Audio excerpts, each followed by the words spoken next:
Welcome to Just Go Grind, a show that focuses on helping you launch and grow a business and navigate the ups and downs of entrepreneurship. I'm your host, Justin Gordon. In this episode, we have Amelia Lin, the co-founder and CEO of Saga, a voice-based social app to stay close with family and friends. You can find more at trysaga.com. But Saga helps families save the life stories of their loved ones on audio. It's like getting a personal podcast of your grandma's childhood stories. Saga sends weekly prompts. They record and share. It's easy for anyone to use. They can dial a number from their phone to record, even without the app if you want as well. I'm super intrigued by this company. I was so excited to talk to Amelia.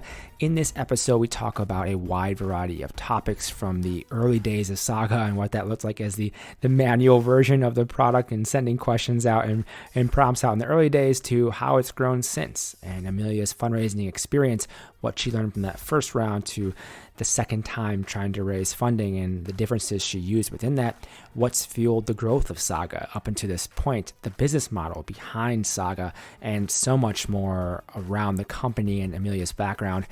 As always, these show notes are at justgogrind.com/podcast, and you can support the show by leaving a rating and review in Apple Podcast. This episode is brought to you by Hawke Media, a full-service outsourced CMO based in Santa Monica, California, providing guidance, planning, and execution to grow brands of all sizes, industries, and business models. Hawke Media is recognized by Inc. as one of the fastest-growing marketing consultancies, and their collaborative process, a la carte offering, and month-to-month fee structure give clients the flexibility they need to boost digital revenues and marketing ROI.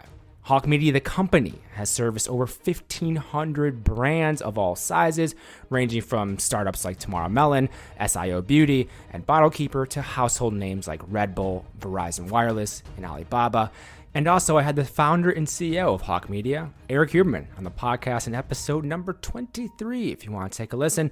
And to get a free consultation, head on over to hawkemedia.com and be sure to mention Just Go Grind. Without further ado, here is Amelia Lin, co-founder and CEO of Saga. Amelia, welcome to the show. Thank you so much for having me. Excited to be here. Yes, and always happy to chat with people in the audio space as well. They know so many things about it, and it's going to be great. And I'm looking forward to it. And I always like to start with kind of the context around what the company is doing. So, what are you doing with Saga, Amelia? Yeah. So I'm the founder of Saga, and we are a voice-based social app building a new kind of social network. The way it works is we send questions to you and your family. There are things like, hey, what's the biggest trouble you got into when you were a kid? Or who was your best friend growing up and how did you meet them? And then you all record your answers and they get shared back out to everyone. It's basically like getting a private personal podcast from your family and friends. So that is what we do. That's amazing. And I love the idea. And as I told you before, I have a recurring calendar invite to interview my parents at some point because I want to get those stories from their childhood. So when I saw this company, I was like, oh my God, I cannot wait to talk to you. So cool. I just couldn't believe it's so cool. And how did this get started in the first place, Amelia? Yeah, it's a great question. Comes from a really personal place for me. I started Saga for my own mom and dad. I had been trying for probably like 10 years at that point to find some way of making it really easy for them to record for me these incredible stories they used to tell me and my sister when we were growing up about how they met and their childhoods in China and why they came to America and what that was like to be an immigrant in a new country and all of that. And every time I brought it up to them, they would say, oh, that's so sweet. We're super flattered, Amelia. Maybe someday after we retire, because writing a book about our lives sounds like a pretty big project. And so my goal was I really wanted to find a way to make it easy for them to do. It's one of the reasons I love voice was just kind of the ease for them of capturing that for me. Yeah. Two, I wanted to be something that felt fun for them and not like a big giant chore. And three, I wanted to be something that we could do together as a family from anywhere because my parents, myself, and my sister all live in 3 different places. And right now during COVID, like we are definitely not seeing each other anytime soon. So, Yeah. so that's become even more important now. But that's originally how we started. And what's been interesting is kind of what it's grown into today, which is a little bit different. But so basically, it's not just for recording memories of like a single person anymore. It's actually something that like families do together. So people kind of all be chipping in their answers, and we're expanding into categories of questions beyond family history too, for people to kind of build connections with each other and get to know each other. So that's really exciting. Yeah, and I always love hearing about the early days as well. So what was the initial version of Saga then? Oh my gosh. Oh my gosh. The initial version of Saga was like literally V0, which Yes, was take us me back. was me calling people. There's no code. There is no zero code written. Um, yeah, I basically just like asked friends and family and coworkers. I told them that I wanted to do this, and people would say, "Oh my gosh, that's so cool! I've been wanting to do that for my grandma. I've been wanting, and people kind of bring this up, and so I'd say, okay, well, I'm just going to try to figure out how to do this, and I would just schedule calls with people's like grandmas, seriously, and I'd get on the phone with them, and I'd start asking them questions about their lives. And I had a little like call recording app on my phone, and I would save them and I would email the files back to the family. I love it. That was like the really early version uh, of Saga. With That's amazing, and I love hearing that because a lot of times when companies are farther along, it's like, oh yeah, there's this amazing thing, but like, where did it get started? That's the most like kind of interesting thing, and see how it evolves over time. From there, then you are interviewing like friends and families, like grandmas and grandpas and other people there as like a way to get the content. How did that evolve from those early days to you getting enough validation to kind of move forward to the next step? Yeah, man, what a crazy adventure that was. So a lot of it, I just kept discovering things throughout the process, kind of just paying attention to how people were using the product, and can't it's hard to even call it a product at that point. It's so manual, but just the way that people were like why they were using it, what they were getting out of it, and I just kept learning. So, for example, originally I didn't actually know that audio was going to be what we did. My original thought had been, well, I'm going to make it easier for my parents to write this book. So why don't I record conversations with them and we'll transcribe them? And the Yeah. transcriptions, like the transcribed book, is actually going to be the product. And so I would transcribe things and I would send them back to families. And people would say, "This is super cool." But I was also wondering if you have the voice recording of my mom. And that was kind of one of the first early hints that, oh, that makes a lot of sense. Like the voice recording is so compelling. It's so emotional. It's like really nice to have that too. And it ends up kind of being what we went into like wholesale. We would do things like, I mean, I remember we tried video recordings too. We tried all sorts of different formats. And the thing that I didn't love about video was that it made people super self-conscious. So Yeah. people would get on video and be like, "Oh, I don't look nice," and I'm like not looking at the camera, and how's the lighting, and but there was something about voice that was really hit that middle ground of it hit the authenticity and kind of the humanness, and kind of just was really emotional, but at the same time it removed this whole level of self-consciousness that came with video. People would record, just like sitting in their PJs, like in their favorite comfy chair, right? And instead of having to feel like I got to be chained to a laptop and got to be sitting in front of that, and I started getting like referrals from Yeah. customers. So people would say, I did this and this is really cool. I did this with my my family on my mom's side. I want to do it on my dad's side now too, or I want this for my in-laws. And anyway, so at the very beginning, we had grown to basically a number of families, a fair number of who had actually kind of upgraded to paying us, which was cool. And we had still the dinkiest of web apps at that point, and to be very honest, a lot of it was still manual. Um, at the point that we actually went out and fundraised, I was still literally manually sending out the question prompts in emails every Wow. week. Like I know people thought they were automated, but they really weren't. They were really us like Oh, that's so emailing great. it. Yeah. So yeah, that's There's a lot of questions I have off of that. One of the things is the early like business model behind this. You said people were paying you. How are you deciding like what even to charge for this type of thing? that is such a great, yeah, it's a great question. So, early on when we charged, I actually was less concerned about coming up with the perfect pricing strategy and more concerned with just using willingness to pay as a signal that we were creating something that was valuable to the world. So I actually didn't care that much about um basically the bar that I wanted to hit was, will somebody even pay me a Yeah. non-zero amount? Because it's actually really hard. It's really hard to create, honestly, like anything in the world Mm-hmm. that is valuable enough that people try anything for free, or even that sometimes it's hard, right? But like it's like, well, I'm trying a new thing. But Yeah. to create something where somebody's actually willing to give you even $1 for it is actually, it's a lot harder, I think, than people think. Yeah. Um, so early on, the my pricing strategy was I would let you do one recording for free and just kind of experience what that was like to get the first recording back from somebody that you knew. And then if you wanted to continue, you had to pay. And I think I had like several pricing tiers, but and it was like you could pay me like $5 or like $20 or like $100, or I think we had maybe even something above that. I don't even know.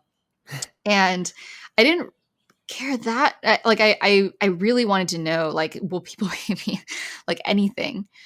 Um, and so that was the pricing strategy early on. Was just like, would you even pay me to continue using this thing? And it was really exciting because we actually had people like, the average amount that people paid by the time that we were fundraising was $100. So this was Wow. not, yeah. So this was not like, oh, I'm thinking of this as like a 99-cent app that I download in the App Store. Like people really, really like, thought this was something valuable. Yeah. Yeah. There's something to be said for, like you said, like the first time you're getting paid, like actually getting money for what you're offering, because that's such value. It is so difficult. Getting my first sponsor for this podcast, even, it was Yeah. like, wait, they finally, the money hit the bank account. It's like, oh my goodness, like, yes, it validated, like people would pay to sponsor, like that. It's so, it gives you that boost as well early on where you're like, okay, yeah, this is like validation for what I'm working on. It helps you go on from there as well. And you talked about the fundraising side, and getting people were paying like $100 per before you started fundraising. Take me through the fundraising for Saga. How's that gone?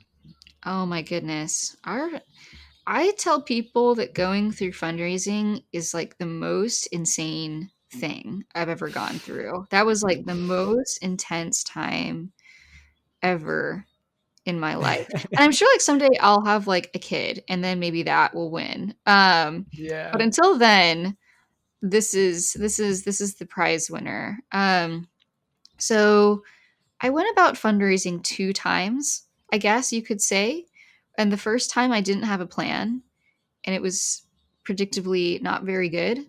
Um, not that I really understood that at the time. And Sure. then the second time, I really tried to do my homework and my research and to just plan a lot more about how we were going to do it and why we were going to do it and how we are going to go about it. And I just can't even say, like, it's like infinity times better. The first time that I guess the first time I quote unquote fundraise, um, I kind of just didn't really, I just thought, well, maybe people will just kind of come and chat with us if they're interested. And um, I didn't really know how to go about it. I didn't know, like, I figured, well, I'm just gonna like just see what kind of comes in the door. And it was just, it was honestly just like it was a total waste of time, as I wasn't being very strategic or thoughtful at all about how I wanted to go about it. Um, and then probably about, I don't know, it was probably like half a year later, I decided we're gonna go fundraise. Like we're gonna go try and do this thing. And we were very, very fortunate.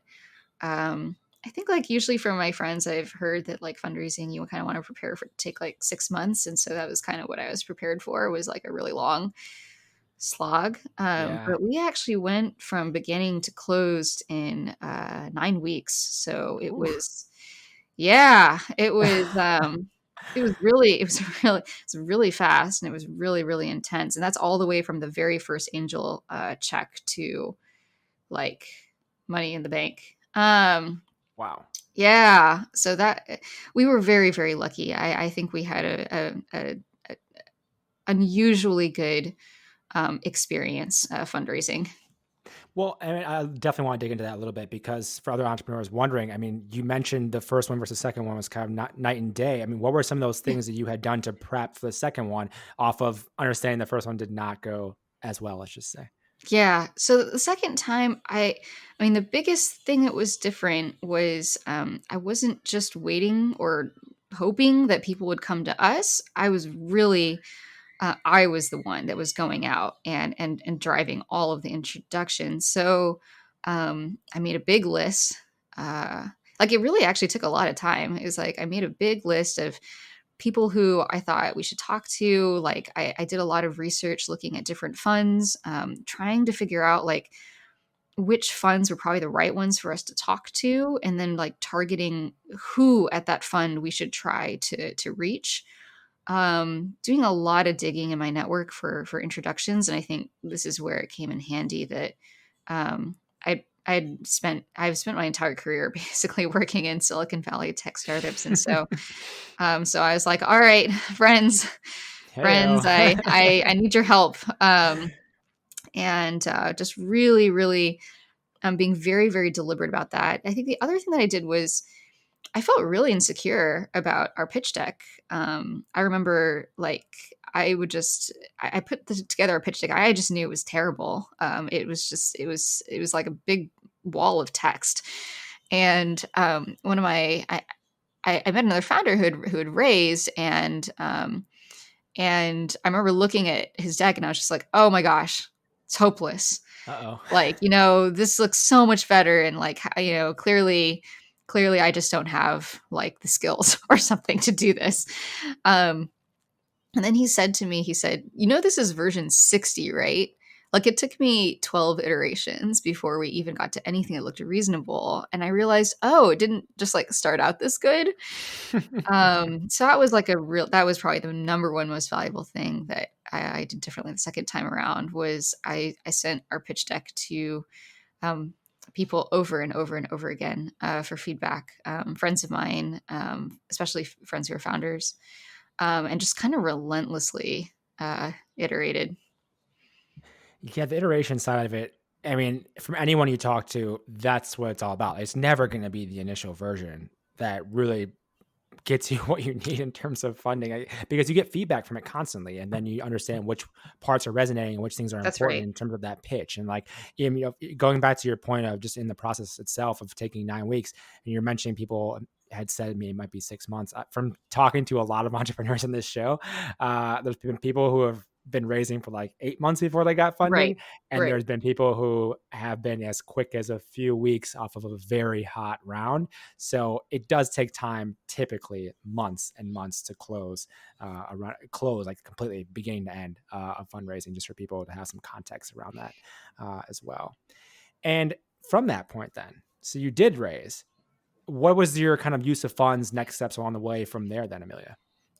For us, it was really about hiring a team. So, I mean, that was really what most of the funds were for, was for headcount. And I think in that respect, we're pretty lucky.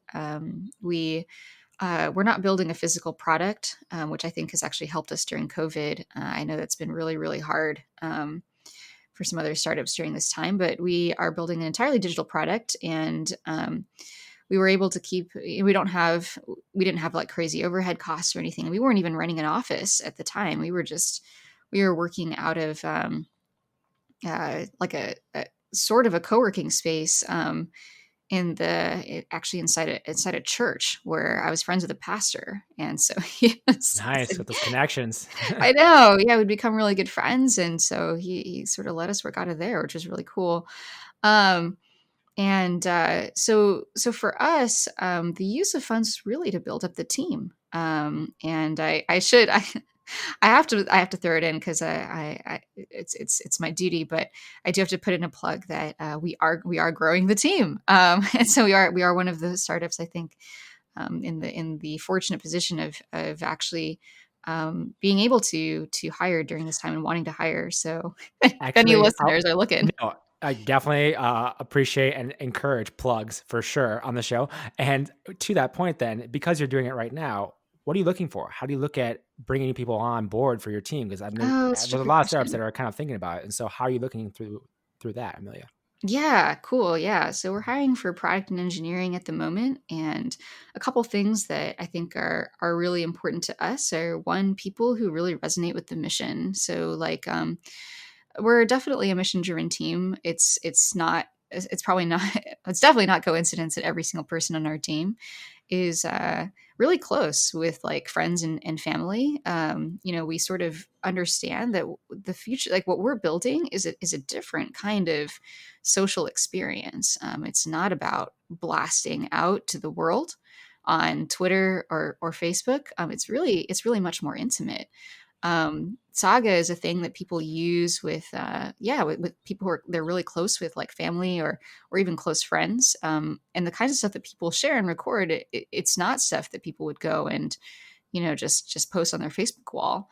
um, so I think people who and that's definitely something we're looking for, is people who are like super excited about the mission. And yeah, I think the second big thing that we're looking for is somebody who's excited to join an early team, because Yeah. like if you want to be like, if you've always thought that maybe you want to start something of your own, or you want to be in like the first 10 employees like of a growing startup, like that's kind of the person that we're looking for. We all get our hands into everything, and we get to learn about every part of the business. Y- Yeah, and seeing talking to a number of investors too recently about this as well. Like the thing that separates a lot of these startups in terms of how you compete for talent is that mission. If you have that mission, like you're going to attract a different person that understands that yes, you're getting the equity and other things and that experience as well, but also the mission behind a company can really provide a lot of pull for bringing in some Yeah. top people, especially when you're kind of competing with the fangs of the world out there for talent. It's like that's something that's very helpful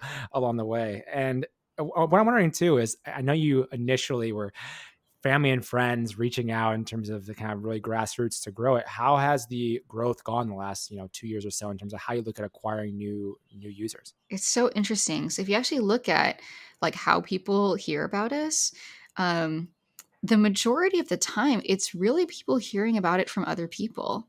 Yeah, So like, I heard about it from my cousin, I heard about it from my friend, like, so word of mouth and is really, really powerful for us. And people using the app together. So usually what will happen is someone starts a group and then they invite their family to it. And so really the rest of the family is hearing about us from it'd be like, how you wanted to do this with like your mom, yeah. right? Like she'd be getting the invite from you, and you're the person who she's hearing about it from, and you're the person who's like, please do this with me. Um, so that's really, I mean, for us, that's really kind of the holy grail. Is I really want us to become a product where people find out about us because of other people using us. Like that's really kind of I think what we want, because I think that's how we're going to get to um, like every family in the world being able to like knowing that this even exists. Yeah, the network effect potential from that as well. I mean, as it spreads faster and faster through that, and it Right. starts with the product itself being obviously just really interesting and easy to use and compelling, which is what I've definitely find it. So on that note of like the product, how are you looking through the evolution of the product itself and getting feedback from users and iterating on that? Like I want to hear all things product, Amelia. I'm Oh, it's curious. so yeah. No, this stuff is like so interesting for me. Um, So, like some of the things that I think are, what do we do? Well, we definitely like one of my favorite things to do is to just talk to our current users all the time. Like every major change and improvement that we've ever made in the product, like really has just come from our users, all the way from that very early, like, oh, it'd be really cool if we could get the voice recordings, up Yeah. to what we saw was that people were starting to use Saga as like a like a group activity. We had thought, okay, the way people were going to use Saga is as a tool to capture like one person's life story. That was kind of like an earlier vision that we had, and we started seeing people say like, yeah, I signed up with this for my mom, but now we're actually using it to like ask each other questions, um, and to like send each other recordings. And my family is like spread across 3 continents, and we're like using it to stay in touch. And I go to sleep at night, and I wake up in the morning, and I have these new voice recordings, like new podcast episodes from my sisters who live Yeah. across the ocean, and I listen to them before I go to work, just like a podcast. Um, Even the fact that you're probably going to think this is like hilarious, but we didn't actually realize how analogous we were to podcasts early on. Like we were just like, yeah, you can like save stuff on audio and like it's from other Wait a people and minute. you wrote that. Yeah, literally the way that we learned it was we asked our users, hey, how do you describe Saga to your friends? And so people would say, like, I describe it as like a podcast. And I was like, oh my gosh, that's so obvious in retrospect. Like, didn't even occur to us. As for the future of where we're going, I'm really, really excited for us to be releasing. We're going to be releasing new question packs. Ooh. So you're really going to see, yeah. So I think people have just shown us so many different ways that they've used Saga, that we weren't expecting. Like people using it to collect birthday messages for someone, Yeah. or people using it. Oh, yeah. I remember this one family, they were using it as like an activity with their kids, like to create. It was so they would like create like their own little family podcast to send to the grandparents with the kids. Um, and people using it to like ask each other like funny questions and brain teasers, and would you rather like Oh, would you rather? Yeah, just a uh-huh, whole slew of things there. right, yeah, I had somebody gave me this really cool idea the other day. They were like, oh, what if like we could use it to pass on like autocomplete each other's sentences. It's like, let's create a story together. I'm going to do the first recording. I'm gonna send it to you. You listen to my recording and you like finish my sentence. Hmm. And then you like pass it on to somebody else. I was like, it's just so I'm really, really excited for kind of what's coming next. Well, One I'm also Yeah, excited for you. thank you. Oh, one thing Yeah. I should put out there is, again, we're coming up to Thanksgiving. We're gonna be releasing a special edition Thanksgiving question pack that's gonna be free. So yeah, for any readers out there where your family is kind of spread far and wide, or not readers, listeners out there where your family spread far and wide this year, like my own, it's going to be the first year in a really long time, actually, that I haven't seen my family for the holidays. If you're Yeah. looking for a great activity to do together, come check out our Thanksgiving question pack, to learn about each other. Take me through the question packs. I know there's a variety of them. I'm assuming. What are some of those? What are the process for developing these questions? I know you said just asking users and seeing what they think. Like, take me through that a little bit more. Yeah, totally. So the very first, yeah, in the very beginning, it was like literally just me kind of trying from all these questions. So a lot of those were have been not thrown out because they were they were not that great, which is good, which is good. The ones that I wrote in the very early days, we've been trying to raise our, we've been able to come up with better ones since then. But so right, the question packs. Started out kind of being about periods of life, actually. So we have a whole series that's about questions of childhood and growing up, for example. So there are things like, uh, did you have any nicknames when you were growing up? Like, how'd you get them? You know, or like, uh, what was your favorite subject in school and like why?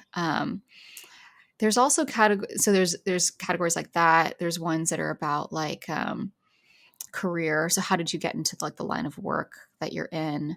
All the way up to like advice, lessons learned. What's like one of the best pieces of advice that you've ever gotten, and who gave it? Why? Um, what's your life motto? Like if you have like a life motto, what is it? Where did that come from? Um, and where we are kind of moving to is, I think, we're adding on basically more question packs that branch out beyond that. And as for your question of where do those come from, like where do we get our ideas? Honestly, it is from our users.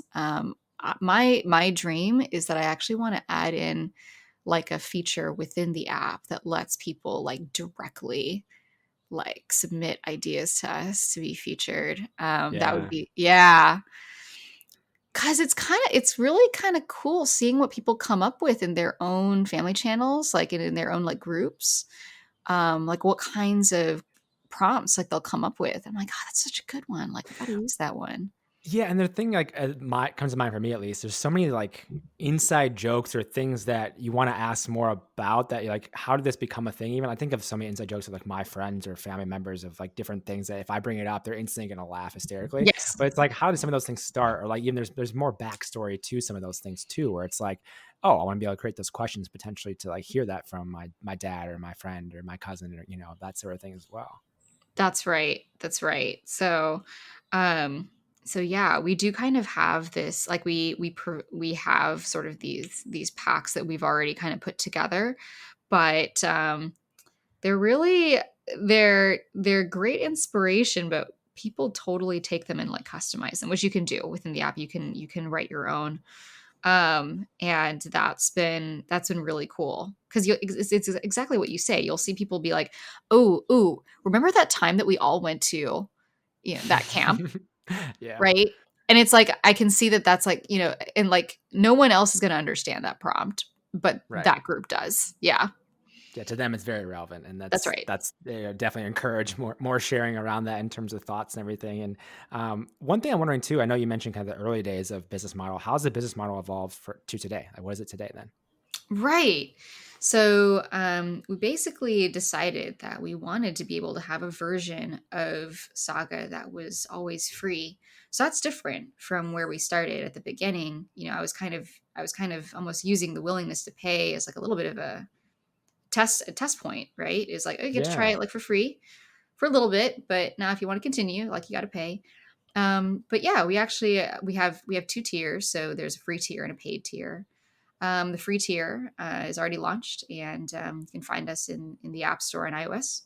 And the paid tier will basically, the main difference between the two is there's going to be a couple of like advanced features. The paid tier, like advanced things that people have been asking for. Um, and basically it'll kind of unlock like more storage. So the free tier, you kind of get like a limited amount of storage. You can always download your recordings off of the app, so you're not locked in.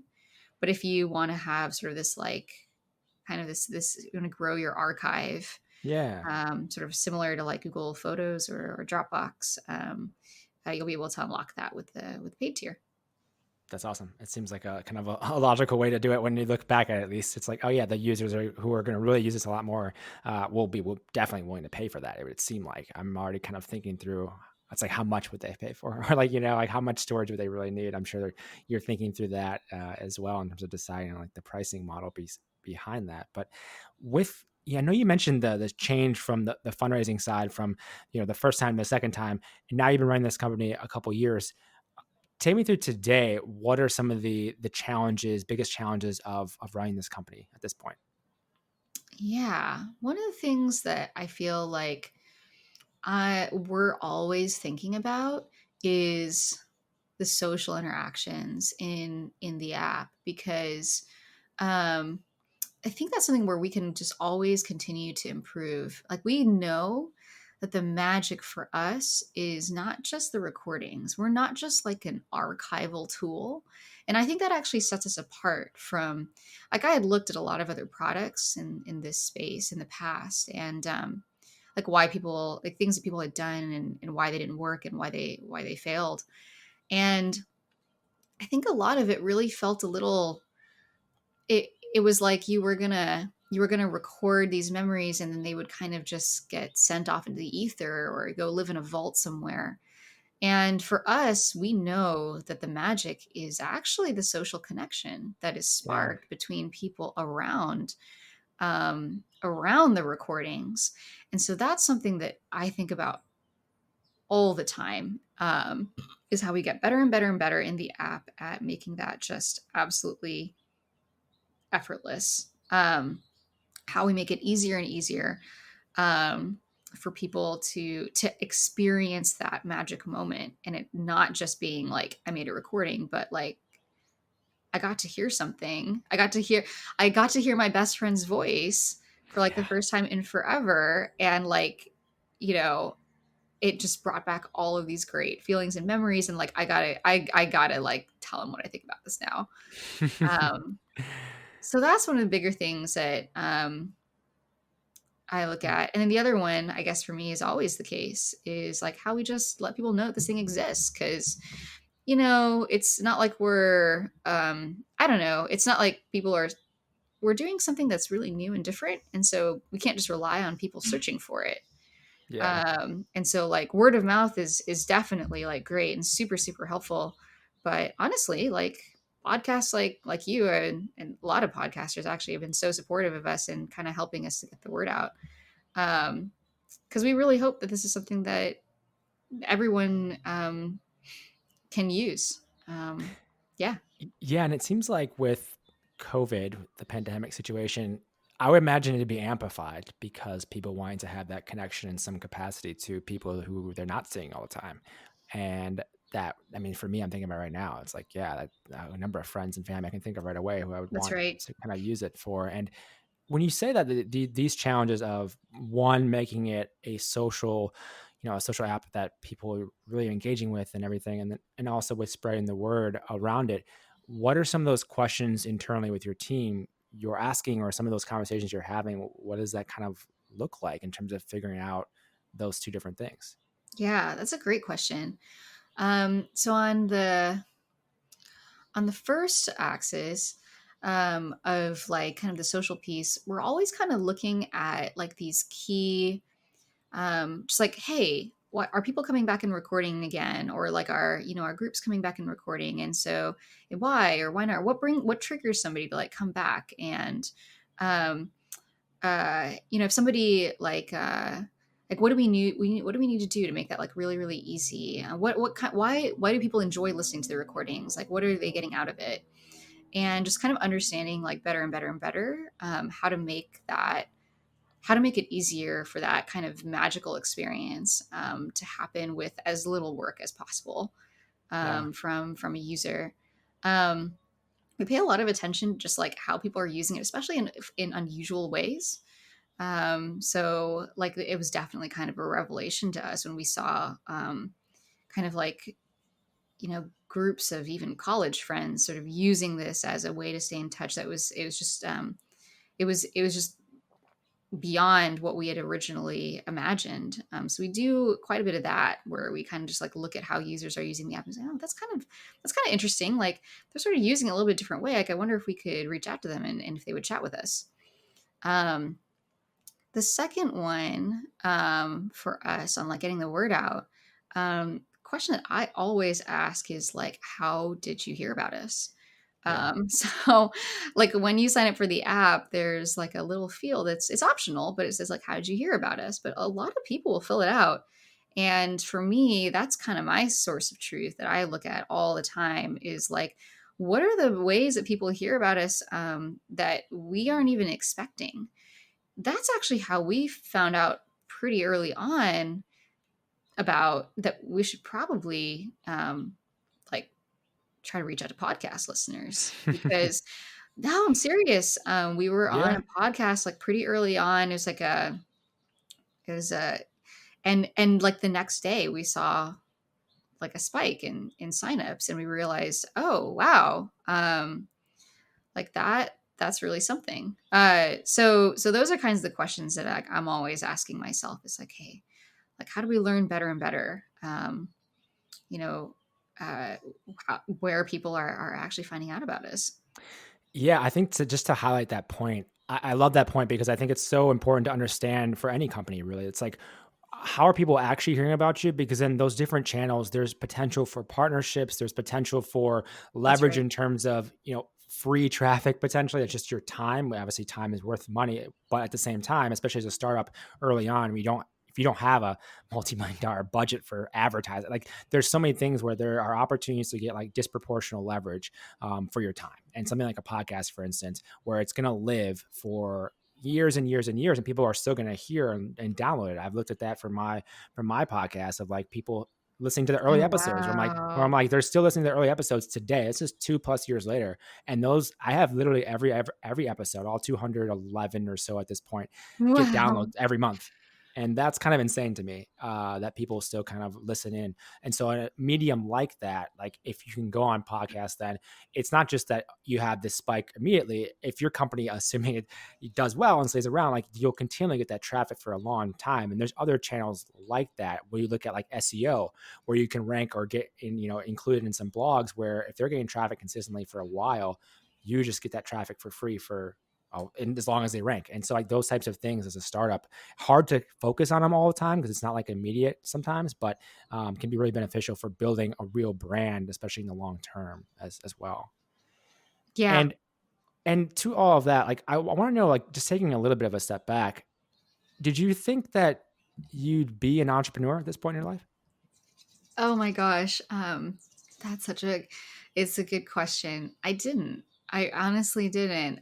It's funny because I do feel like there are I think there's plenty of people who really kind of set out with the goal of founding their own company. And um if I'm totally honest, I don't know that that was ever like a super explicit goal of mine. I love building things and I love startups. So like, I mean, there's a reason why I basically spent my entire career working in different startups of different shapes and sizes. Like I've just never gotten tired of it. But it it didn't actually, to me, it's not mattered that much like whether it was my idea or somebody else's idea. I just care about working on ideas that I care about. Yeah. And I think the difference with Saga was that it was kind of one of the first times when I just looked out there at what existed, and I just really didn't think it was there. And I thought, well, like I really think that, we could build something that was just as good or maybe better. Um, but yeah, it's interesting. No, I think if I went back and told my past self like what I'm doing now, I think my past self would be pretty surprised, but probably think it was pretty cool. Yeah, and working on, like you said, like the same things in many ways of like working at a startup, it happens to be now yours. And it's a little different scenario in that It's way, but yeah, it you're is a still little building things. different. It is a little different, but I feel really, really lucky to get to do what I do every day. I think it just feels like a really cool opportunity, that's been given to us. Yeah. And with that, what's been the most helpful from I always have to ask about books because I'm a big reader, but any Mm, particular books that have been most helpful for you along the way? yeah. I have one that I'll share, which is kind of a foundational one for me. I feel like if it hasn't already been brought up, you're gonna love it. Has anybody ever suggested Founders at Work?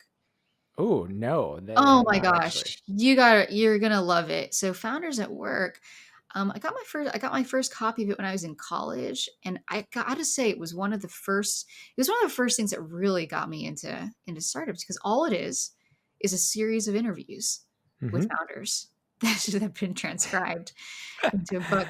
But it's so raw and real and unedited, and Yeah. it's just fantastic. It was so different from all of the presentations that I'd seen of startups like in articles and media where, it just kind of sounds like this magical journey that's like all worked out perfectly.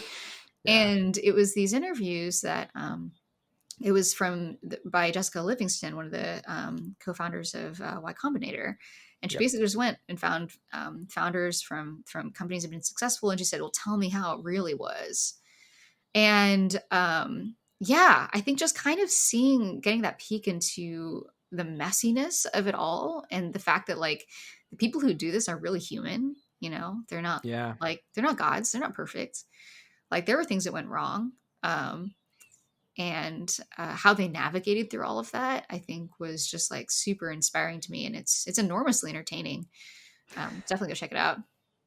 So it's never been suggested in the show, so I agreed on that, but I actually have it. Oh, I haven't read it yet though. So now this is going to push me to do it. do I'll it. give you that, to be honest. I always, people don't know, I stand during podcasts. I have a stand up desk, but I also then have books under my computer and my mic. And one of the books under my computer is Founders at Work. Another is a Tim Ferriss book. And the others are, if people want to know, it's the angel investing book from Jason Calacanis, and then also Founders Dilemmas and a book on Edison.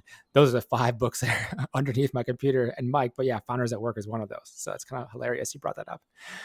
So That's I might have to great. dig into that now soon. Cause it is, I see the stories and I would glance at it, but I've never like read cover to cover or really read too many stories, because there's always so much to read out there, but I love hearing it. But now you're pushing me to do it. Just So read I'm gonna one do of it. them. Yeah, That's the nice thing about the book is you don't have to read the whole thing because it's not like that's a true. continuous plot. You can just Yeah. read one. And it's like listening to it's like the book equivalent of listening to How I Built This. It's kind of like that. Yeah. Yeah. I love it. Well, great suggestion, and glad you brought that up, Amelia. One of the last things I'm curious about, always with founders and this craziness that is startups, how do you recharge away from work, Amelia? That's a great question.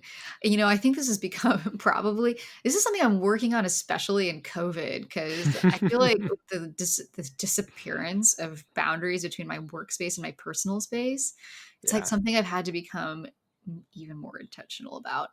For me, I mean, honestly, one of the biggest things that I do, and this is going to sound so mundane, is I really just like getting on calls with like friends and family.